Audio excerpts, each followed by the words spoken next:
I'm Julie. This is Griff Art Studio, and we're here with Georgia from Castleton Art Club, and myself and Dodji, and Happy and Evelyn, and we're going to talk about some artwork and his process at the Sandy Hill Art Center, which is a historic building in Hudson Falls. As you can see, we're surrounded by Dodji's beautiful artwork. It's striking, it's progressive, deals with contemporary and historical subject matter, as well as whimsical landscapes. And Dodji, is it okay if I call you that? Well, for me. Tell me about your process and how you managed to create such beautiful pieces of work.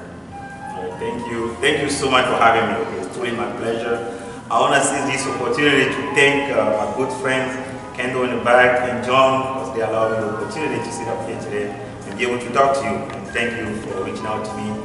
And thanks to my wife, because she pushes me to work even if I don't want to do it. So my art, I would say my creation process is more like a chaotic control. I don't know if I'm making sense.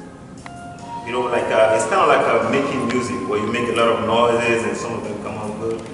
Most of them don't come out so good. That's how I look at my works. Because in the beginning, I try not to be too serious, because that's how I usually lost myself. Because try to be too rigid with yourself doesn't necessarily produce good work in my book. So I try to play with the pen. You know, I played so many times, I made so many mistakes, and over time, what that allowed me to do is find something that works for me, right? I'll give you an example. In the beginning, when I started creating art, it was like something that helped me get away from my struggle or my pains and suffering. So I would just draw, and I don't make anything of it. And until I realized that people were liking my work, and then I'm like, okay, maybe I need to kind of step back and look at whatever I'm doing. And the technique that I think worked for me right this very moment is it's more like a traditional type of oil painting for oil paintings. That is, don't try to finish everything on one sitting or in one sitting, right?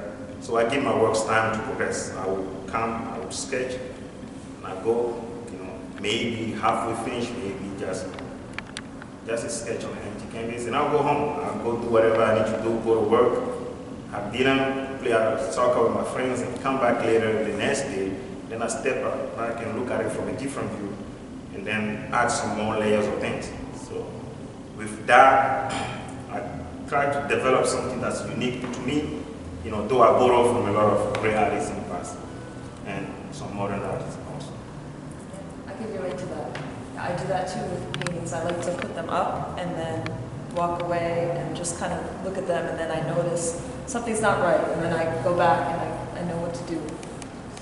Sometimes you just don't know, but I can sense it if I step away and come back. So I understand. Georgia, do you have any questions? I do. So how do you manage your time with your actual job and then creating arts? Oh yeah, that's a good one. You don't. You let it come to you. You can't manage it. There's nothing to manage. You let it come to you. For instance, yesterday I was supposed to do some sketching. I told her, make sure I do some sketch by the end of the day, and then we run around, and then I came back and looked at the canvas. I wasn't feeling it on my hand. Do it tomorrow. So that's how I managed to do it by not being too serious, by not being too demanding of myself. It's gotta be done now, man. You can't do it like that. You gotta let art come to you. And only when it comes to you, you are more free with it, and you take it and you run with it. Some days, I'll give you an example. All the big pieces behind me, right? I've created all of them this summer in the span of 2 months. Okay. All those big pieces. You see, all of them are signed 2022. That's when I feel inspired. Yeah.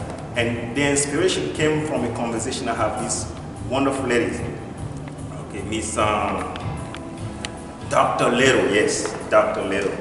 And Dr. Little, if you've seen this, I want to say thank you so much, for inspiring me. It's like a casual Saturday. I was outdoor thinking about doing a sketch, and then the lady came and said, "Oh my God, you did this! I love your work." I'm like, "Oh, somebody like my work."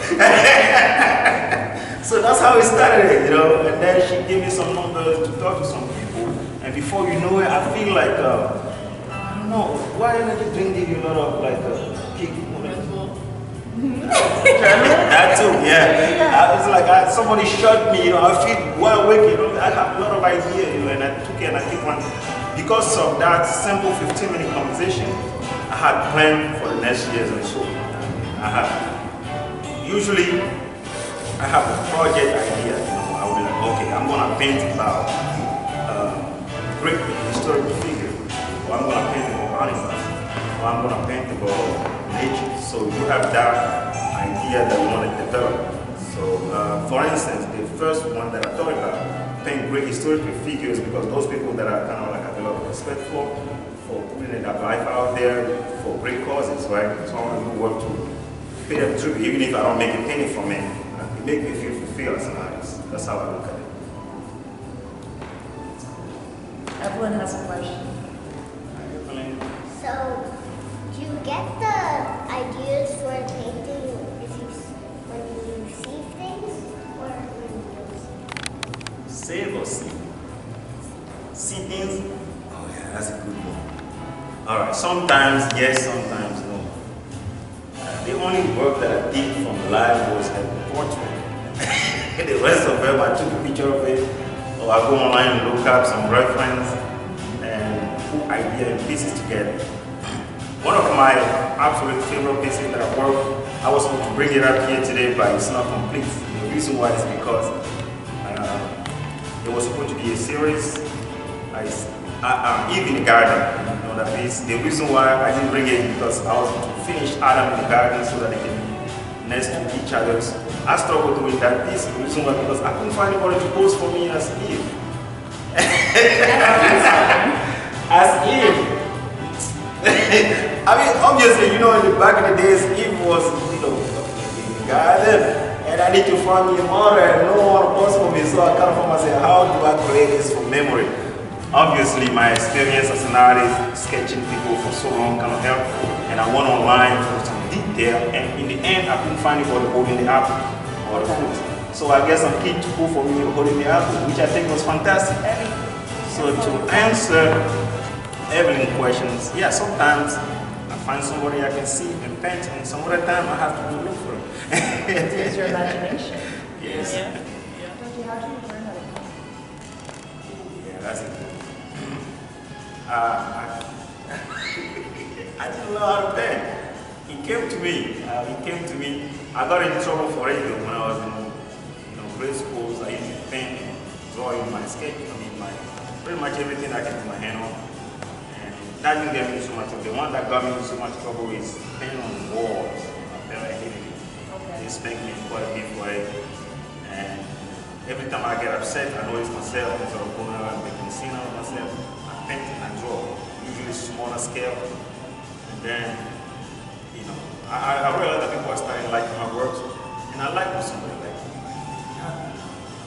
It's kind of like, it's kind of something about somebody showing what's the term, like appreciation. It's kind of like you're not doing this in vain. Somebody find joy in it, like Miss Dr. Little. She didn't realize what she did to me just by coming to me and saying, like, what are you doing? It's kind of like bring something out of me, want me to kind of take it to a different level. So yeah, I didn't learn per se, but I took a couple art classes when I was in high school. I took one. When I was in college, I also took another one. So I think for the span of my life, I took a couple art classes. So I learned from mistakes. I do something, I educated it, come back and fix it. Sometimes I like it after I fix it. Some other time I don't like it after I fix it, so I go and do it again. So, Well, thank you, Dodji. my pleasure. Thank you so much for having me. Evelyn, Thank you. I can't believe you came all this way to meet us. My pleasure. I will have missed it. I didn't come over. Thank you for that. You're welcome.